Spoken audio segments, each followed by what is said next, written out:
Hey everyone, welcome to my channel. Guys, आज मैं आपके साथ शेयर करने वाली हूँ Yoonmin fan fiction psycho mafia obsession का पार्ट 16। तो चलिए स्टोरी को स्टार्ट करते हैं। क्या आप अपने पास्ट के बारे में मुझे कुछ बता सकते हैं? बट डॉक्टर, आप ऐसा क्यों कह रहे हैं? क्या कुछ हुआ है? नो नो मिस्टर मिन, बस मैं तो जस्ट ऐसे ही पूछ रहा था।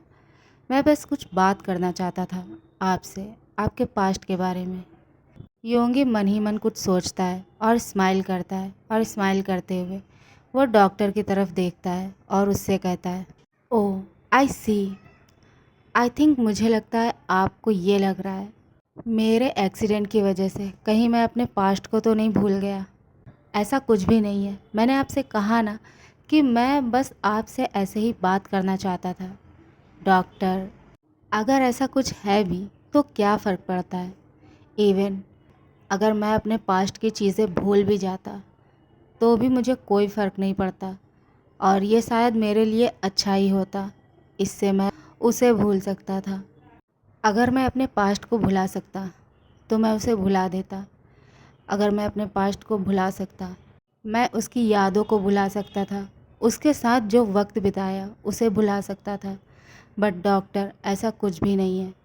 ना मैं अपने पास्ट को भूला हूँ और ना ही उसे, जिसकी वजह से आज मेरे साथ ये सब कुछ हुआ है, जिसकी वजह से आज मैं इस कंडीशन में हूँ। डॉक्टर कंफ्यूज्ड लुक के साथ उसकी तरफ देखते हुए कहता है, वो कौन था जिसे तुम भुलाना चाहते हो? क्या तुम मुझे उसके बारे में बताना चाहोगे? योंगी कहता है, नथिंग इम्पॉर्टेंट। वो मेरी लाइफ का ऐसा टाइम था जिसे मैं कभी याद नहीं करना चाहता। वो लड़की, जिस तरह से उसने मुझे छोड़ा, मैं उसे। योंगी ये कहते हुए कुछ सोच के रुक जाता है। डॉक्टर कहता है, अगर तुम बताना नहीं चाहते तो मैं तुम्हें फोर्स नहीं करूँगा। बस तुम अभी अपनी हेल्थ पर ध्यान दो। तुम्हें ठीक होना है। नो डॉक्टर, ऐसा कुछ भी नहीं है। मैं बस अपनी गर्लफ्रेंड के बारे में बात कर रहा था। उसने मुझे छोड़ दिया, मुझे धोखा दे दिया, उसने मुझसे ब्रेकअप कर लिया।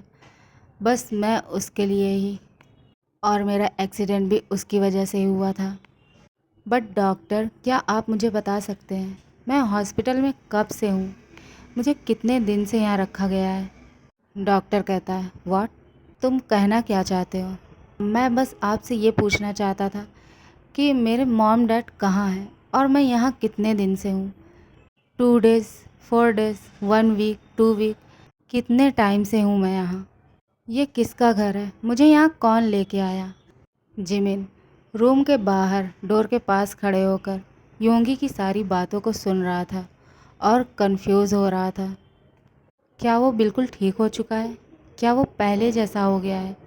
और अगर पहले जैसा हो गया है तो क्या फिर वो मुझे भूल गया है?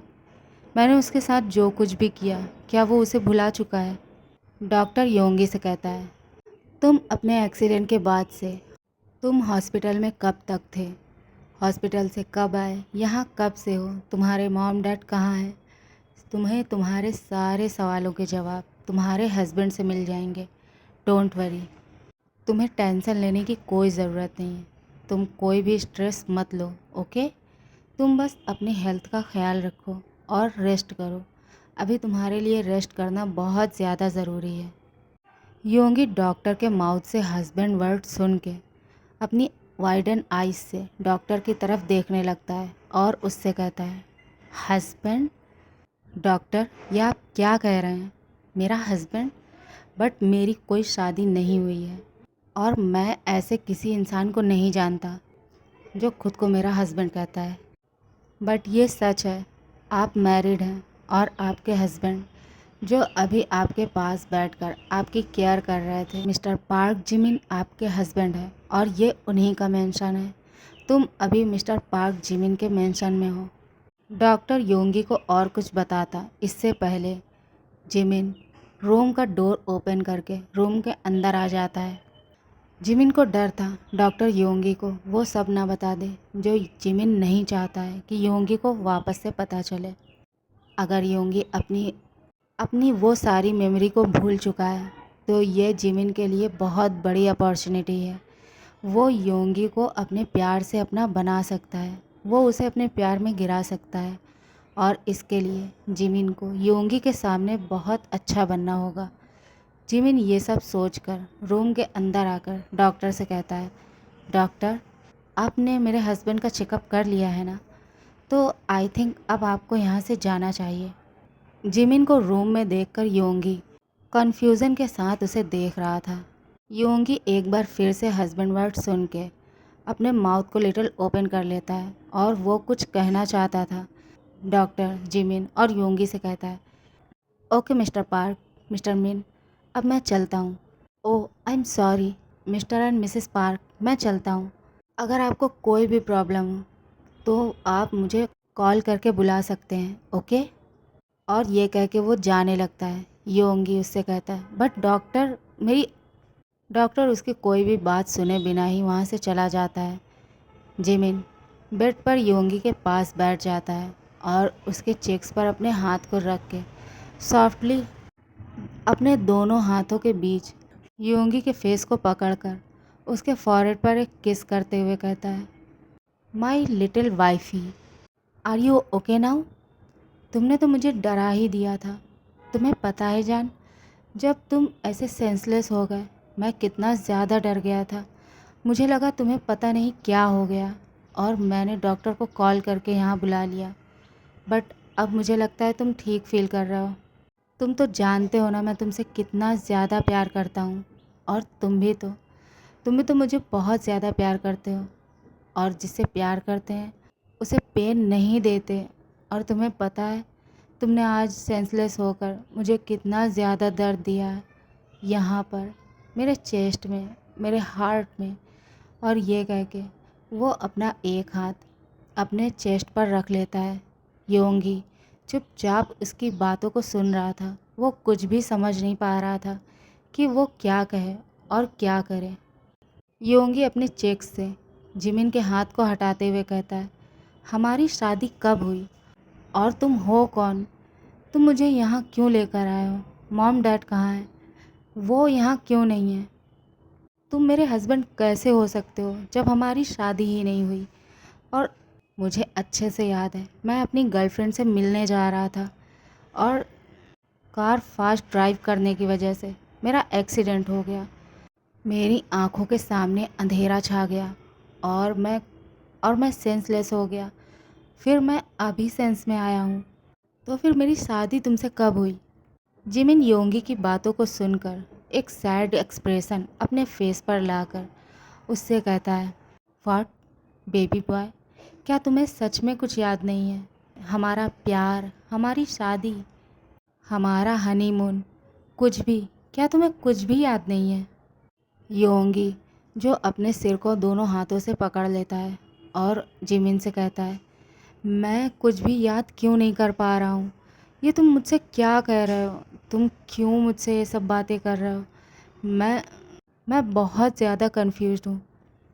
अच्छा तुम मुझे बताओ मेरे मॉम डैड कहाँ हैं? मैं उनसे बात करना चाहता हूँ, मैं उनसे मिलना चाहता हूँ। जिमिन कहता है, मॉम डैड वो तो अभी कंट्री से बाहर गए हैं। तुम्हें याद नहीं?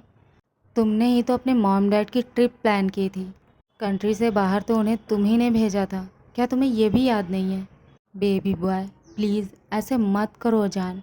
मुझे मुझे अच्छा नहीं लग रहा है। अगर ये कोई जोक है तो प्लीज़ स्टॉप। ऐसी नॉनसेंस बातें मत करो। मैं मैं बहुत ज़्यादा डर जाता हूँ तुम्हें लेकर। तुम जानते हो ना कि मैं तुमसे कितना ज़्यादा प्यार करता हूँ और तुम्हारी कोई भी बात मेरे लिए बहुत इम्पॉर्टेंट होती है। और तुम मुझसे ऐसे कैसे बात कर सकते हो कि तुम मुझे नहीं जानते, मैं तुम्हारा हस्बैंड नहीं हूँ, या फिर तुम्हें कुछ भी याद नहीं है? प्लीज़ ऐसे मत बोलो। योंगी जिमिन की इस तरह की बातों को सुनकर कन्फ्यूज़न के साथ उसकी तरफ देखने लगता है। योंगी मन ही मन सोचता है, क्या ये सच कह रहा है? अगर इसने मुझसे शादी की है, मैं इसका हस्बैंड हूँ, हम दोनों हस्बैंड्स हैं, तो मुझे कुछ भी याद क्यों नहीं आ रहा है? अपनी लाइफ का इतना इम्पोर्टेंट मोमेंट मैं कैसे भूल सकता हूँ? मुझे कुछ भी क्यों याद नहीं आ रहा है? मैं क्या करूँ? मेरा सिर। और ये कह के वो अपने सिर को पकड़ लेता है उसे उसके सिर में बहुत बहुत तेज़ पेन फील होता है। जिमिन उसे ऐसा करते हुए देखकर, उसे पेन में देखकर उसे हग कर लेता है और उसे हग करते हुए कहता है, डोंट वरी बेबी बॉय, अगर तुम्हें कुछ भी याद नहीं आ रहा है तो प्लीज़ तुम तुम अपने माइंड पे ज़्यादा प्रेशर मत डालो प्लीज़। तुम रेस्ट करो, तुम सो जाओ, मे बी तुम्हें इससे आराम मिल सकता है। तुम आराम करो, हाँ तुम सो जाओ, डॉक्टर ने भी तो तुम्हें रेस्ट करने के लिए बोला है ना, तुम सो जाओ। वो ये कह के उसे छोड़कर उसे बेड पर केयरफुली लिटा देता है। योंगी अपनी आइज़ क्लोज करके लेट जाता है और अब वो सो चुका था। जिमिन अब रूम से बाहर आ जाता है और वो अपने स्टडी रूम में जाता है। वहाँ जाकर डोर अंदर से क्लोज़ करके वो एक चेयर पर बैठ जाता है और अपने आइज़ को क्लोज़ कर लेता है। वो मन ही मन सोचता है, ऐसा कैसे हो सकता है, ऐसा कैसे हो सकता है? क्या वो सच में मुझे भूल गया है? क्या मैंने उसके साथ जो भी किया, हमारे बीच जो भी हुआ, क्या वो भूल चुका है? और अगर भूल चुका है तो ये मेरे लिए एक गोल्डन अपॉर्चुनिटी है। तो मैं उसे यकीन दिला दूँगा कि हम दोनों एक दूसरे से बहुत ज़्यादा प्यार करते हैं। हम दोनों की शादी हो चुकी है और हम दोनों एक दूसरे के साथ बहुत ज़्यादा खुश हैं, एक दूसरे से बहुत ज़्यादा प्यार करते हैं और एक दूसरे को पेन में नहीं देख सकते। मैं उसके साथ बहुत सारी अच्छी यादें बनाऊंगा और मैं उसे खुद से प्यार करने पर मजबूर कर दूंगा। मैं ऐसा कर दूंगा कि वो खुद मेरे बिना नहीं रह पाएगा। बट क्या ऐसा होना पॉसिबल है? जब उसका एक्सीडेंट हुआ, वो अपने पास्ट की सारी चीज़ों को भूल गया। वो लिटिल स्पेस में चला गया और अब जब वो ठीक हो चुका है, तब वो अपने उस टाइम को भूल चुका है जिस टाइम पर वो लिटिल स्पेस में था। नेक्स्ट डे जिमिन जब अपने रूम में पहुंचा, वो देखता है योंगी अपने बेड पर नहीं है। वो कन्फ्यूज़न के साथ वो उसे हर तरफ देखने लगता है। जिमिन उसे आवाज़ देना चाहता था, बट तभी उसे वॉशरूम से शावर की आवाज़ आने लगती है। वो एक रिलीफ की सांस छोड़ता है। वो वॉशरूम के पास जाकर कहता है, योंगी बेबी, क्या तुम शावर ले रहे हो? क्या तुम्हें मेरी हेल्प की ज़रूरत है? क्या मैं तुम्हारी कोई हेल्प कर सकता हूँ? योंगी उसकी बातों को सुनकर अपने स्पॉट पर फ्रीज़ हो जाता है। वो सांस लेना भी भूल जाता है। जिमिन उसे एक बार फिर से आवाज़ देता है, बेबी बॉय, क्या तुम ठीक हो? क्या तुम मेरी आवाज़ को सुन रहे हो? देखो, अगर तुम कुछ नहीं बोले तो मैं हर बार की तरह इस बार भी यही समझूंगा कि तुम मुझे अपने पास चाहते हो और मैं डोर ओपन करके अंदर आ जाऊंगा। ओके? तो अगर तुम मेरी आवाज़ को सुन रहे हो और नहीं चाहते कि मैं अंदर आऊं, तो प्लीज़ मुझे आंसर करो। जिमिन की इस तरह की बातों को सुनकर योंगी जो स्पीचलेस हो जाता है, वो मन ही मन सोचता है, क्या क्या मैं इसके साथ ये सब क्या हो रहा है? मॉम डैड, कहाँ हो आप लोग? प्लीज़ आ जाओ। मैं बहुत ज़्यादा कंफ्यूज हूँ, मुझे आप दोनों की बहुत ज़्यादा ज़रूरत है। जिमिन डोर ओपन करने लगता है। तभी योंगी डोर ओपन होते हुए देखकर कहता है, प्लीज़ स्टॉप, अंदर मत आओ, डोर ओपन मत करो please, please close the door. Jimin slowly door open कर देता है। हाफ ओपन डोर को देखकर योंगी कहता है, प्लीज़ क्लोज द डोर। तुम ये क्या कर रहे हो? तुम अंदर क्यों आ रहे हो? मैं तुम्हें अंदर नहीं चाहता। जिमिन उसे ज़्यादा परेशान नहीं करता और डोर क्लोज कर देता है और बाहर से कहता है, मैंने तुमसे कहा था ना, अगर तुम नहीं बोले तो मुझे लगेगा कि तुम हर बार की तरह ही मुझे अपने पास चाहते हो और हम दोनों साथ में शावर ले सकते हैं। मैं बस इसीलिए डोर ओपन करके। योंगी कहता है, देखो मुझे कुछ भी याद नहीं है और अभी मैं ऐसा कुछ नहीं चाहता, तो प्लीज़ जाओ यहाँ से और मुझे शावर लेने दो। जिमिन कहता है, ओके बाबा, तुम आराम से शावर ले सकते हो, मैं जा रहा हूँ, तुम्हें डरने की कोई ज़रूरत नहीं है। तुम जानते हो ना, मैं तुम्हें कभी फोर्स नहीं करता किसी चीज़ के लिए। तुम जो चाहोगे वही होगा, हमेशा की तरह। और ये कह के वो वहाँ से चला जाता है। योंगी शावर लेने के बाद रेडी होकर वॉशरूम से बाहर आ जाता है। वो एक टॉवल से अपने हेयर्स को वाइप कर रहा था और अपने हेयर्स को वाइप करते हुए वो मन में सोचता है, क्या ये पर्सन सच बोल रहा है? क्या हम दोनों की लव मैरिज है? और क्या हम दोनों के बीच सच में इतना प्यार है जितना ये पर्सन मुझे बता रहा है? क्या नाम है इसका? हाँ, पार्क जिमिन। जिमिन। बट मुझे याद क्यों नहीं आ रहा है कुछ भी? मैं क्यों कुछ भी याद नहीं कर पा रहा हूँ? मैं बहुत ज़्यादा कंफ्यूज हूँ। तभी जिमिन एक बार फिर से रूम के अंदर आता है। ओके गाइस, आज के लिए बस इतना ही। गाइस, अगर आपको मेरी स्टोरी पसंद आती है तो प्लीज़ इसे लाइक करो, शेयर करो और कमेंट करो। प्लीज़ यार, मुझे सपोर्ट करो। Thanks for watching my video. Love you. Bye bye.